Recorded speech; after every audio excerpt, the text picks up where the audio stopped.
Saudações, queridos irmãos que nos acompanham neste canal IAG. Sejam mais uma vez bem-vindos a essa nossa série de estudos do livro Mateus, capítulo 24, que tem a ver com os sinais dos tempos ou os sinais da vinda de Jesus Cristo.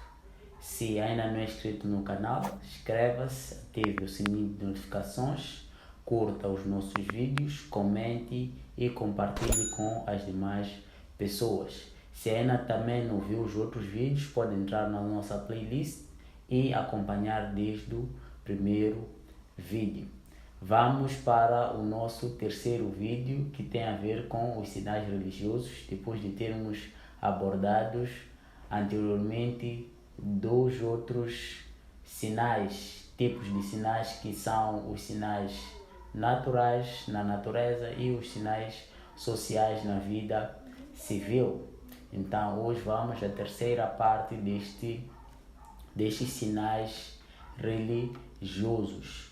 Estamos a dividir assim porque este é um tema, estes são sinais muito atuais e de extrema importância para os nossos dias. Em Mateus 24, versículo 4, Jesus adverte os seus discípulos sobre algo. Diz o seguinte: respondeu-lhes Jesus: acautelai-vos que ninguém vos engane. Então Jesus advertiu que esses sinais seriam acompanhados de engano. Então nós vamos ver que o apóstolo Paulo, anos depois, ele também vai esclarecer este assunto que Jesus falou lá com os seus discípulos. Diz o seguinte no segundo livro de Tessalonicenses, segundo capítulo, a partir dos versículos 3 a 4. Ninguém de modo algum vos engane, porque isto não sucederá sem que venha primeiro a apostasia e seja revelado o homem do pecado, o filho da perdição, aquele que se opõe e se levanta contra tudo o que se chama Deus ou é objeto de adoração, de sorte que se assenta no santuário de Deus, apresentando-se como Deus. Então nós lá vimos em Mateus 24 que surgiriam falsos cristos e falsos profetas. Aqui Paulo descreve o surgimento do anticristo, aquele que oporria a tudo que é Deus e senta no santuário de Deus, supondo que ele é o próprio Deus. Irmão Edson, que audácia este poder tem. A serva do Senhor também no livro História da Redenção, das páginas 326 a 327, também diz algo. O apóstolo Paulo predisse a grande apostasia que resultaria no estabelecimento do poder papal. Uma das principais doutrinas do catolicismo é que o Papa é a cabeça visível da Igreja Universal de Cristo, investido de autoridade suprema sobre os bispos e pastores em todas as partes do mundo. Mais do que isto, o Papa se arrogou os próprios títulos da divindade. Então, neste título, nós iremos recorrer à Bíblia, aos livros históricos, para averiguar se na realidade este poder é isto que está sendo dito aqui, e que se aquilo que Jesus disse, aquilo que o apóstolo Paulo disse, realmente já se cumpriu, está a se cumprir, ou teremos que aguardar o anticristo para um futuro. Vou convidar o irmão Edson também para saudar os nossos amigos. Desejar cordiais saudações a todos que nos acompanham e boas-vindas também aqui a mais um estudo. É de extrema importância que nós possamos analisar que este tema que nos é apresentado hoje fala-nos de uma entidade religiosa que se colocaria de uma forma audaciosa contra o poder divino, que se colocaria aqui na terra para que fosse adorada como Deus é adorado. Nós vamos buscar identificar, assim como pela Bíblia e também os fatos históricos, quem é de fato esta entidade religiosa. Não serão as nossas próprias palavras, mas será aquilo que são as evidências acerca daquilo que é esta entidade religiosa. Vamos juntos acompanhar. Agora vamos acompanhar aqui uma parte histórica, bibliográfica, que nos fala sobre como foi constituída esta entidade religiosa no passado. Diz o seguinte: a partir do século IV, com o imperador Constantino, começaram a ser definidos os ritos cristãos pelos líderes dessa igreja. Havia 5 patriarcas ou bispos espalhados nas principais cidades do Império Romano. Esses patriarcas diziam-se herdeiros dos apóstolos de Cristo, e a partir do século seguinte definiu-se que o bispo de Roma seria o mais importante deles, chamado de Papa, o vigário de Deus na terra, pai de todos os cristãos. Então aqui esse relato histórico nos mostra como de fato foram colocados os papas para representar assim aquilo que viria a ser a Igreja Católica Romana, a liderança da Igreja Católica Romana. Mas ora vejamos, o líder secular Constantino, que era apenas o imperador, ele que determinou quem passaria a ser o bispo superior, supremo, pontífice, dentre todos os bispos que haviam sido constituídos, segundo a ordem eclesiástica naquela época. Então, acabaram considerando o bispo de Roma como o bispo principal, o Papa, representante de todos os outros papas, ou seja, bispos que se encontravam naquele tempo. Então, nós vemos aqui uma união entre um poder secular e um poder religioso, sendo que o poder secular dá a sua mão ao poder religioso, instituindo assim aquilo que seria o novo líder, tanto político assim como religioso. Será que isto não nos diz nada acerca daquilo que as Escrituras preveem sobre o que vai acontecer no tempo final?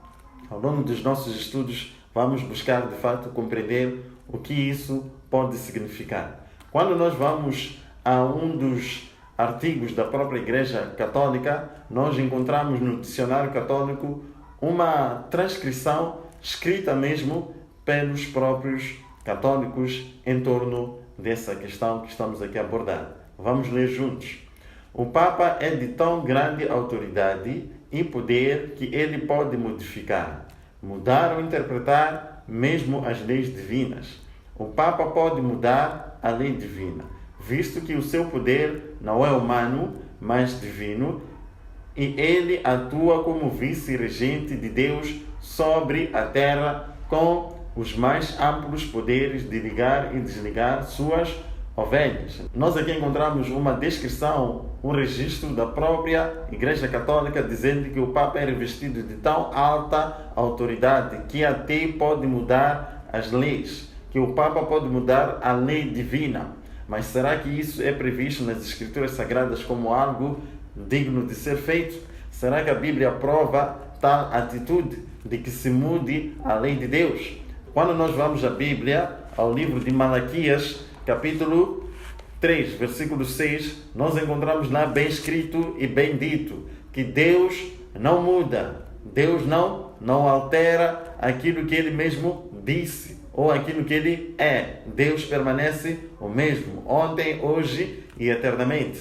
Em Mateus capítulo 5, versículo 17, nós encontramos Jesus Cristo dizendo que não veio abrogar a lei, não veio mudar a lei de Deus, mas antes veio cumprir. Então, de onde vem, na verdade, esta descrição, este registro da Igreja Católica? Será que é algo inspirado por Deus? Então, nós vamos aqui ouvir do nosso irmão Emerson o que mais temos acerca desta entidade religiosa. Ok. Vemos aqui que este poder, ele se intitula, ele se dá os próprios títulos do próprio Deus. E algo muito interessante aqui que foi lido, diz que eles podem mudar e interpretar as leis divinas, porque eles são a cabeça visível da Igreja de Cristo. E será que eles realmente mudaram os mandamentos de Deus?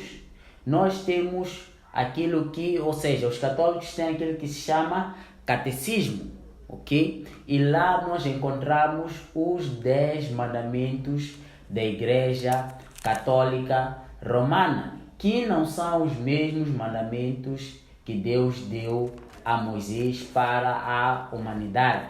Nós vemos aqui que eles retiraram o segundo mandamento, que diz: não farás para ti imagem de escultura, nem as darás cultos. Mas eles retiraram este mandamento. Por que será?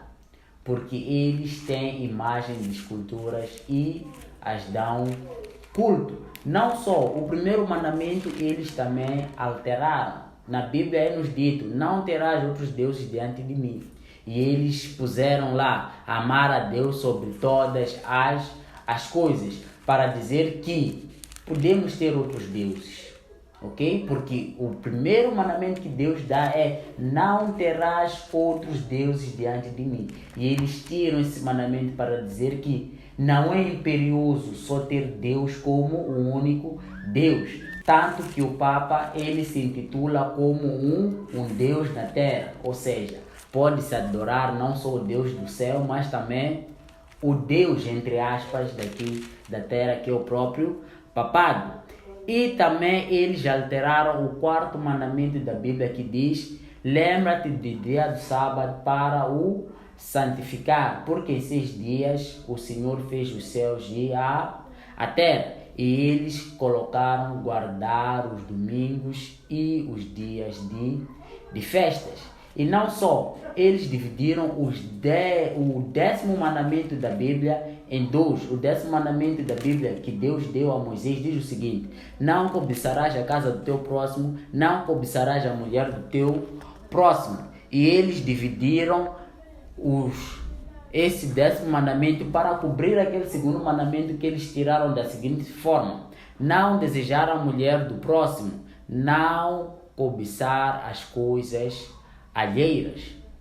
Então nós vemos aqui que realmente este poder interpretou, modificou as leis divinas. Mas Deus, em Apocalipse, o nosso irmão Edson lá ler este texto em Apocalipse 22, Deus diz que ninguém está autorizado a acrescentar, a diminuir ou a mudar alguma coisa que está escrito na Bíblia.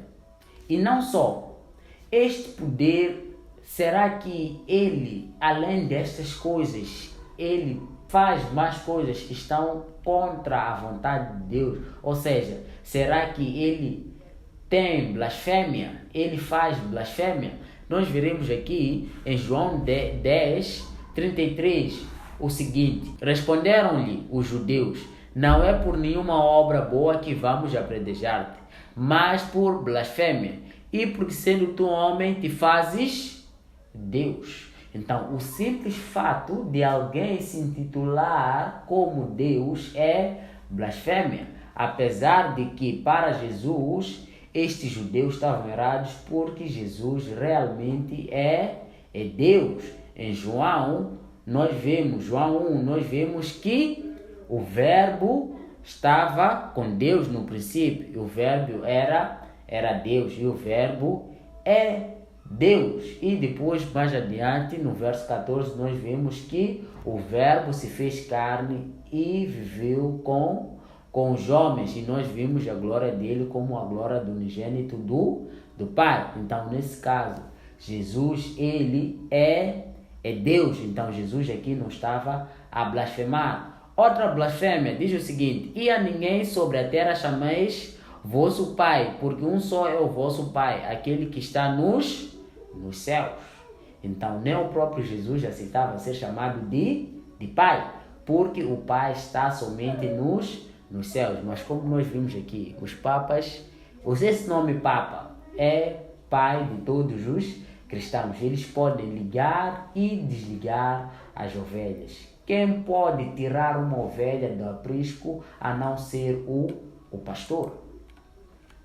Então nós aqui encontramos mais uma declaração que de facto dá ênfase a esta blasfêmia que o nosso querido irmão Emerson acaba aqui de citar. Uma entidade que julga ser Deus. Um homem comum que julga ser Deus. Blasfemando, dizendo-se ser Deus e tomando todas as prerrogativas de Deus. Tomando o trono de Deus, se assentando no santuário de Deus. Vamos ouvir aqui o que diz este livro, ou seja, a encíclica do Papa Leão XIII. Nós, os papas, ocupamos na Terra o lugar de Deus omnipotente. Eles mesmo declarando que os papas ocupam o lugar de Deus omnipotente aqui na Terra. Isso é blasfêmia. Deus não deixou nenhuma entidade que lhe representasse aqui na Terra. Não existe nenhum outro trono aqui na Terra. O único trono soberano de todo o universo está nos céus. Mas nós encontramos aqui documentado. Queridos irmãos, quem tiver tempo, vá fazer a sua própria pesquisa. Aqui nós damos a bibliografia. São eles mesmos dizendo que o Papa ocupa o lugar de Deus omnipotente na Terra. Isso é blasfêmia. Vamos encontrar outra blasfêmia, ou seja, outro conceito de blasfêmia nas Escrituras em Marcos capítulo 2, versos 5 e 6. Diz assim a palavra do Senhor. E Jesus, vendo a fé deles, disse ao paralítico: Filho, perdoados estão os teus pecados. E estavam ali assentados alguns dos escribas que arrazoavam em seus corações, dizendo: Por que diz este assim blasfêmias? Quem pode perdoar pecados senão Deus? Então nós encontramos mais uma vez os judeus equivocados, dizendo que Cristo estava a blasfemar porque perdoava ou perdoou pecados do paralítico. Sim, Cristo podia perdoar porque Ele é Deus, conforme o nosso irmão aqui bem explicou. Cristo é Deus. Mas o conceito fica: um homem dizendo que pode perdoar pecados a alguém, este indivíduo está se colocando como Deus. Nenhum outro indivíduo pode perdoar os pecados dos outros. O que pode vir a acontecer é que, se eu errar contra o irmão Emerson pode me perdoar do erro. Mas eu, entretanto, devo me confessar a quem? A Deus, para que aquele pecado seja expiado, seja limpo. Então nós aqui encontramos mais um documento da Igreja Católica, que é os 7 sacramentos, à esquerda. Vamos ler o seguinte: não há nenhum pecado, por grave que seja, que a Igreja não possa perdoar. Eles dizendo, continuando, segundo ponto, Cristo quis que na Igreja estivessem abertas as portas do perdão e a quem se arrependesse dos seus pecados. Mais um ponto. Na Igreja têm o poder de perdoar os pecados pelo sacramento da penitência unicamente os que recebem a potestade sacerdotal no sacramento da ordem, os bispos e os presbíteros. Grande blasfêmia! Nenhum homem tem a autoridade de perdoar pecados do outro. Queridos irmãos, se eu erro contra Deus, é a Deus somente que devo me confessar. Não a Igreja. A Igreja não tem nenhum poder de perdoar pecados. Isso é uma blasfêmia. O único que pode perdoar pecados é Deus. Estando eu na minha casa, posso orar e Deus vai me perdoar. Estando eu na rua, se eu entendo que pequei contra Deus, posso orar e Deus vai me perdoar. Não preciso das portas do edifício da igreja para encontrar os meus pecados perdoados. E unicamente Cristo é que pode perdoar os nossos pecados. Isto é uma blasfêmia, queridos irmãos, de acordo com as Escrituras Sagradas. O único que é mediador entre Deus e o homem é o próprio Jesus Cristo. Então, os padres, os papas, aquilo que os católicos dizem que é confissão dos pecados, eles estão a usar os padres como mediadores entre homem e Deus. Mas se nós vamos ao livro de Hebreus, nós vamos ver que Paulo diz claramente que o nosso único sumo sacerdote, o único mediador entre o homem e Deus é Jesus Cristo. Nós devemos confessar os nossos pecados a Deus mediante Jesus Cristo, não mediante bispos, nem presbíteros, nem padres, nem pastores, mas nós temos acesso direto ao trono de Deus através de Jesus Cristo, porque Jesus neste momento está no santuário mediando, né, a nosso favor, pelejando a nosso favor. Sempre que nós nos arrependemos de um pecado, Jesus está lá para mostrar o sacrifício que ele fez e pedir perdão ao Pai por nós. Então, este poder toma o lugar de Deus, toma o lugar de Jesus Cristo.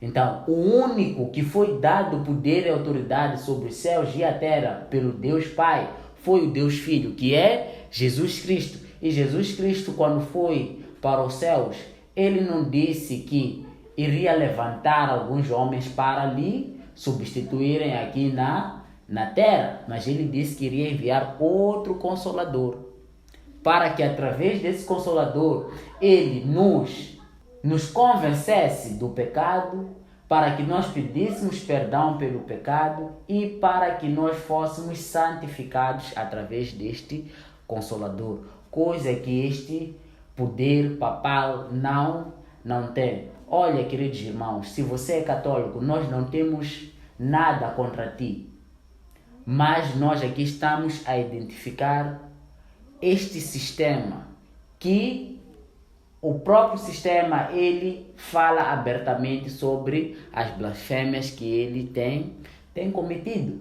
Então nós não estamos contra os católicos, porque Jesus diz que ele tem outras ovelhas que não estão neste aprisco, mas convém que ele os conduza para que haja somente um aprisco e um único pastor. E em Apocalipse também nós vemos que Deus diz: saia, povo meu, da Babilônia. Então quer dizer que há muitos que estão noutras denominações que são falsas, que têm um sistema errático, mas que são fiéis seguidores de Deus. Então Deus deseja chamar-lhes para um único aprisco, para que eles fujam destas instituições que blasfemam contra o nome de Deus. Então, irmão Edson, não sei se tem últimas considerações a deixar, mas antes do irmão Edson aqui deixar algumas considerações,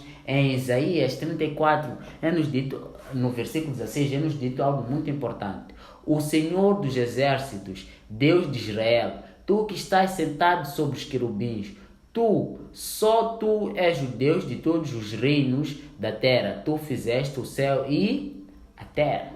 Então, aqui o profeta Isaías descreve Deus como sentado no meio dos querubins. E aqui nós temos uma imagem muito interessante. Vemos aqui o Papa Francisco no meio de dois anjos querubins. Ou seja, ele está a imitar o santuário, o trono de Deus aqui na terra, se colocando realmente no lugar de Deus. Então nós vemos que realmente este poder é um poder blasfemo.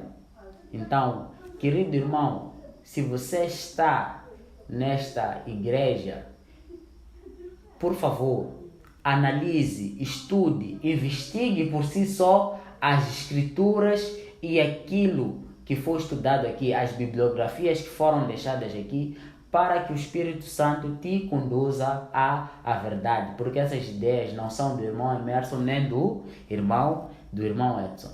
Irmão Edson? Muito obrigado, irmão. De facto, o que nós estamos a fazer é apenas apresentar aquilo que a palavra de Deus nos mostra e evidenciando aquilo também que certas entidades religiosas apresentam. E nós acabamos de perceber que, na verdade, o homem do pecado, que a Bíblia diz em 2 Tessalonicenses, que se levantaria e se assentaria no trono de Deus, é, na verdade, o sistema papal. Mas com isso, de facto, nós estamos a dizer que os católicos não amam a Cristo. Mas, como disse o irmão, Cristo faz um convite especial àqueles que o amam. Se nós aceitarmos o sistema do papado, o sistema papal, o sistema da Igreja Católica como verdadeiro, então teremos que anular a Bíblia. A Bíblia já não teria nenhum valor para nós. Então não tem como aceitar. Não há mistura entre trevas e luz. O erro e a verdade nunca podem estar juntos. Há uma grande distinção entre estas duas coisas. Então, se tu és pela verdade, siga a verdade. E a palavra de Deus nos diz em João 17:17. Santifica-os na verdade. A tua palavra é a verdade. Somente a palavra de Deus contém a verdade. Diz-nos aqui o texto de 1 Pedro, capítulo 1, versos 25. Vamos ler juntos. Mas a palavra do Senhor permanece para sempre. E esta é a palavra que entre vós foi evangelizada. A palavra de Deus permanece para sempre. Ela não tem variações, porque Deus não muda. Deus é o mesmo, ontem, hoje e eternamente. O que Deus disse lá, 2000 anos atrás, há quase 4000 anos atrás, permanecem as mesmas palavras hoje. Então, se de facto alguma entidade se coloca na posição de Deus, se declarando ser Deus, é blasfêmia, irmãos. É tudo obra do engano. E Deus nos chama a uma advertência sobre aqueles que têm tendências a alterar a sua palavra em Apocalipse capítulo 22, verso 19. Vamos ler juntos. Acompanhe aí na tua versão. Diz assim: E se alguém tirar quaisquer palavras do livro desta profecia, Deus tirará a sua parte da árvore da vida e da cidade santa, que estão escritas neste livro. Irmão, Deus diz claramente que se alguém, qualquer um dentre os homens que habitam na terra, alterar a palavra de Deus, tirar uma palavra desta profecia, será tirada a sua parte na árvore da vida. E nós sabemos muito bem que a árvore da vida contém o fruto da vida, que irá nos permitir viver toda a eternidade. Tu queres viver a eternidade? Então não sigas esse falso sistema defraudado aqui pela palavra de Deus. Antes, siga Deus. João capítulo 4, verso 23. Eis que vem a hora, e agora é, em que aqueles que amam a Deus irão adorar a Deus em espírito e em verdade. Deus está à procura a tais que assim o adorem. Deus está à procura de ti, porque Deus te ama. Aceita este convite. Em nome de Jesus, nós agradecemos por ter acompanhado aqui esta sessão e amém. Muito obrigado, irmão Edson. Bom, chegamos ao fim do nosso estudo. Gostaríamos de continuar, se Deus nos permitir, no próximo estudo, porque até aqui nós vimos apenas o início das dores, mas nós veremos no próximo estudo qual é o sinal que determinará a volta de Jesus Cristo. Então, já fazemos o convite para aguardar o próximo estudo. Não se esqueça de inscrever no canal, ativar o sininho de notificações, curtir os vídeos, comentar e compartilhar com as demais pessoas. Muito obrigado e até a próxima.